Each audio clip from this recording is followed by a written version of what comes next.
The witching hour. Sophie couldn't sleep. A brilliant moonbeam was slanting through a gap in the curtains. It was shining right onto her pillow. The other children in the dormitory had been asleep for hours.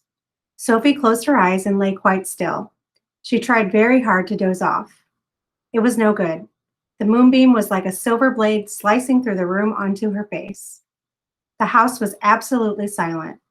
No voices came up from downstairs. There were no footsteps on the floor above either. The window behind the curtain was wide open, but nobody was walking on the pavement outside. No cars went by on the street.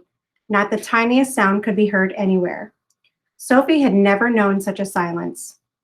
Perhaps, she told herself, this was what they called the witching hour.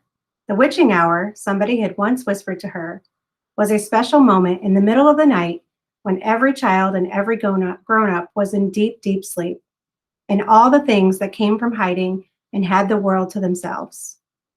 The moonbeam was brighter than ever on Sophie's pillow.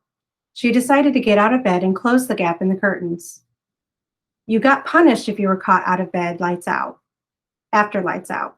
Even if you said you had to go to the lavatory, that was not accepted as an excuse, and they punished you just the same. But there was no one about now. Sophie was sure of that. She reached out for her glasses that lay on the chair beside her bed. They had steel rims and very thick lenses, and she could hardly see a thing without them. She put them on, then she slipped out of bed and tiptoed over to the window. When she reached the curtains, Sophie hesitated. She longed to duck underneath them and lean out of the window to see what the world looked like now that the witching hour was at hand. She listened again. Everywhere it was deathly still. The longing to look out became so strong she couldn't resist it. Quickly, she ducked under the curtains and leaned out of the window. In the silvery moonlight, the village street she knew so well seemed completely different. The houses looked bent and crooked, like houses in a fairy tale. Everything was pale and ghostly and milky white.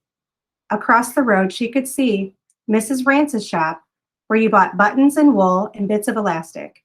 It didn't look real. There was something dim and misty about that, too.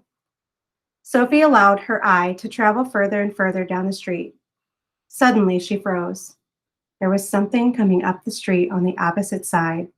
It was something black, something tall and black, something very tall and very black and very thin.